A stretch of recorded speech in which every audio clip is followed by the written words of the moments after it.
আসসালামু আলাইকুম, আশা করছি সবাই ভালো আছেন।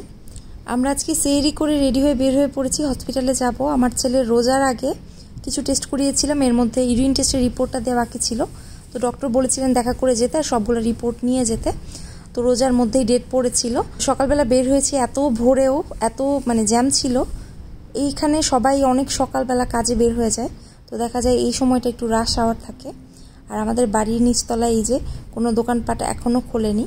তো এই ডক্টরের অনেক লম্বা সিরিয়াল থাকে, 6টা থেকেই লাইন ধরতে হয়।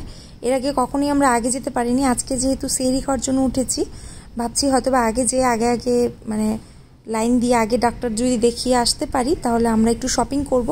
কারণ ওই সাইডটাতে বড় শপিং মল আছে, ওখান থেকে টুকটাক শীতের কিছু কাপড় আমাদের জন্য কেনাকাটা করব। একটু ঝামেলা হয়েছে অ্যাপয়েন্টমেন্ট নিতে। আমি গাড়ি তো পার্ক করতে ভিতরের দিকে যেতে হয়, তো আমি ওর বাবারে বলছি আমাকে গেটের সামনে নামায় দাও। থেকে নেমে পড়ছিলাম মেন গেটে, আর ওর বাবা পরে পার্ক করে আসছে। তো আমি স্ক্যান করতেছিলাম, কিন্তু স্ক্যান হইতেছিল না। পরে ওইদিকে কাউন্টারের মহিলা আমার ধমকের মতো দিতেছে, 7টার আগে তুমি স্ক্যান কেন করতেছো।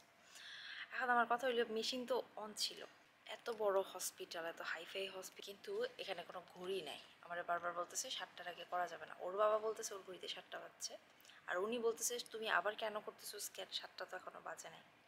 তো পরে স্ক্যান করার পরে দেখলাম ডক্টরের নাম আসে নাই। এখন ডক্টরের নাম যে আসলো না, এখন এটার জন্য আবার করতে হবে। তো গতবার এভাবেই করছি, আমি খেয়াল করিনি, ওর বাবাও খেয়াল করেনি যে ডক্টরের নাম আসে নাই। গতবার জাস্ট একটা স্লিপ আসছে নাম্বার দেওয়া। তো এবার ডক্টরের নাম সিলেক্ট করছি, সবই করছি, কিন্তু আসে নাই ডক্টরের নাম। আবার ওই মহিলার কাউন্টারে লাইন ধরে গিয়ে আবার জিজ্ঞেস করলাম। তখন আমাকে মহিলা বলতেছে নাও হোয়াট, এখন কি হয়েছে। আর আমি বললাম একটা মিসআন্ডারস্ট্যান্ডিং হয়েছে, তুমি তো বললা যে ডক্টরের নাম আসবে, কিন্তু নাম আসেনি বলে। তারপর একটা হাসি দিয়ে বলে কোনো প্রবলেম নেই, এটাই হবে। শুধু শুধু একটা হ্যারাসমেন্ট যেটা করা বলে ওইটাই করলো। রেজিস্ট্রেশন আসলে প্রথমেই হয়ে গেছে, যদিও ডক্টরের নাম আসে নাই, বাট রেজিস্ট্রেশন হয়ে গেছে। ফাইজলামির একটা লিমিটেশন থাকে, এটা হইতেছে উন্নত দেশেও যে ফাইজলামি হতে পারে তার একটা বেস্ট এক্সাম্পল। আলহামদুলিল্লাহ, মাশাল্লাহ যে উঠছে ও এত সকালে। এখন হইতেছে ঘুমায়নি এখনো, তো স্ন্যাকিং করতেছে।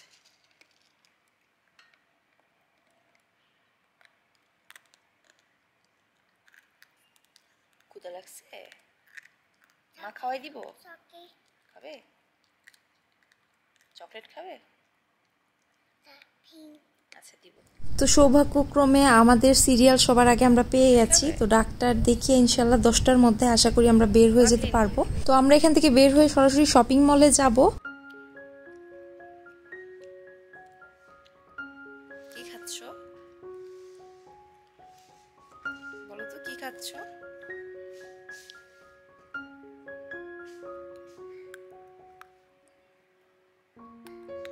চকলেট খাচ্ছ, ভালো জিনিস যদি এভাবে খাইতে কত ভালো হতো। বাদাম দেয়া চকলেট না, ইয়াম।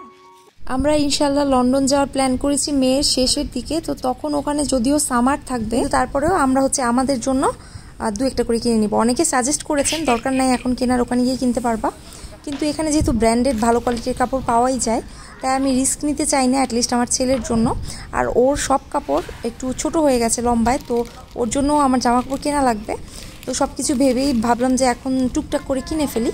আমাদের জন্য একটা, বড় জোর কি 2টা কিনবো, আর আমার ছেলের জন্যই একটু টুকটাক কেনাকাটা করার। আর আসলে অসুস্থতার কারণে আমি রোজা রাখতে পারিনি। তো সকালবেলা আমার অনেক ক্ষুধা লেগেছিল।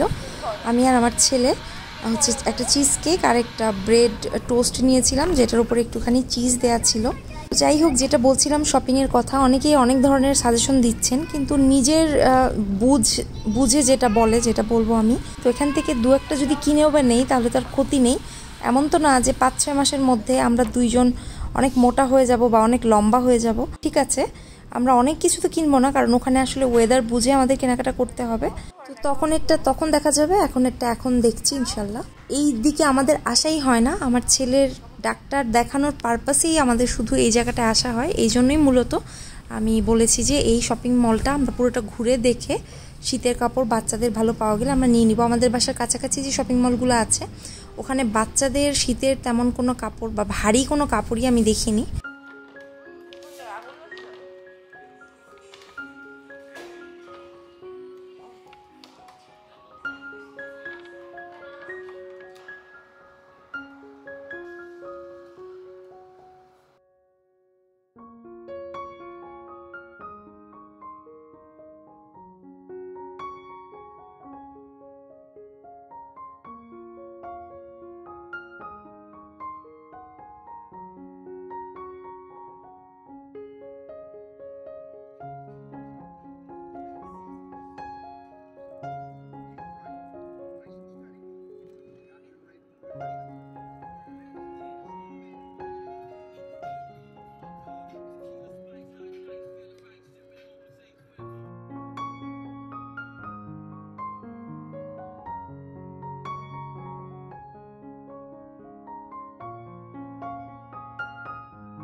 আমরা প্রথমে এসেছি এই ছেলেতে, এখানে ছেলেদের ভালো কাপড় পাওয়া যায় আর ভারী ভারী কাপড় পাওয়া যায়। তো এখান থেকে একটা ভারী জ্যাকেট নিয়েছি, আর এই গেঞ্জিটা ট্রায়াল দিয়ে ভালো লাগলেও পরে আর নেওয়া হয়নি, কারণ এটাতে অ্যাডজাস্টেড কলার ছিল। ওর বাবা বলছিল অন্য কোনো শার্ট বা টি শার্ট দিয়ে পরতে চাইলে এটা পরা যাবে না। তো এরপরে চলে গেছিলাম ফরএভার 21-এ, ওখান থেকে আমি একটা হুডি নিয়েছি চেইন সারা।